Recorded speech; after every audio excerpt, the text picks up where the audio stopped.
तहरीक इंसाफ की सफ़े अव्वल की क़यादत अब तवील अरसे के लिए पाबंद सिलासिल रहने वाली है।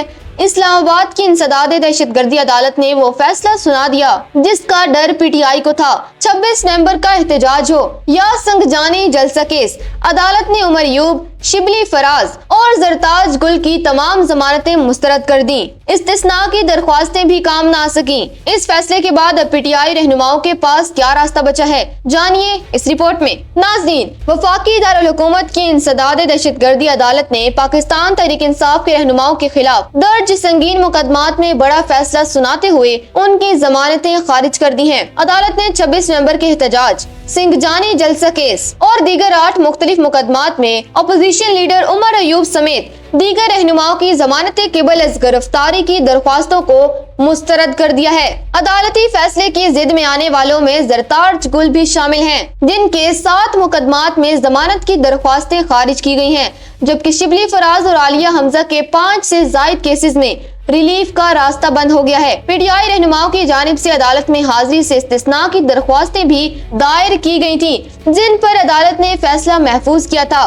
ताहम आज तमाम इस्तिस्ना की दरख्वास्तों को भी मुस्तरद कर दिया गया है। वाज़ेह रहे कि इन रहनुमाओं के खिलाफ इस्लामाबाद के मुख्तलिफ थानों में दहशतगर्दी और तोड़ फोड़ के मुतअद्दिद मुकदमात दर्ज हैं। चूंकि इनमें से अक्सर रहनुमा पहले ही जेल में हैं, इसलिए जमानतें खारिज होने का मतलब ये है कि अब पुलिस उन्हें इन नए मुकदमात में बाकायदा गिरफ्तार करके उनकी कैद को तवील कर सकेगी और उनका जिस्मानी रिमांड भी हासिल किया जा सकेगा। नाज़रीन, एटीसी का ये फैसला पीटीआई की तहरीक के लिए एक बहुत बड़ा कानूनी और सियासी इम्तिहान है। पहली बात तो ये है कि जमानतों का इखराज इस बात की अलामत है कि अब इन रहनुमाओं की फौरी रिहाई के इम्कानात तकरीबन खत्म हो चुके हैं। कानूनी तौर पर इसे चेकमेट की सूरत-ए-हाल कहा जा सकता है, जहां एक केस में रिलीफ मिलने से पहले ही कई दूसरे केसेस में गिरफ्तारी का रास्ता साफ कर दिया गया है। दूसरी बात, इस्तिस्ना की दरख्वास्तों का मुस्तरद होना ये जाहिर करता है कि अब अदालती अमल में किसी किस्म की रियायत नहीं दी जा रही। पीटीआई की क़यादत इस वक्त जिस मल्टीपल केसेस की जद में है,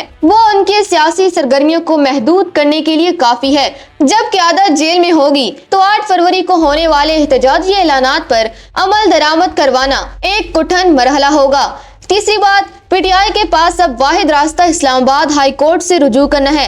अगर वहां से भी रिलीफ ना मिला तो पार्टी को अपनी सेकंड टायर लीडरशिप को मैदान में लाना होगा। ये सूरत-ए-हाल जाहिर करती है कि रियासत का कानूनी शिकंजा अब मुकम्मल तौर पर कसा जा चुका है और 2026 का आगाज पीटीआई के लिए किसी बड़ी कानूनी दीवार से टकराने के मुतरादिफ है। नाज़रीन, क्या आपको लगता है कि इन कानूनी फैसलों से पीटीआई का एहतजाजी बयानिया कमजोर होगा या कारकुनों में मजीद इश्तियाल पैदा होगा? अपनी राय कमेंट्स में जरूर दें।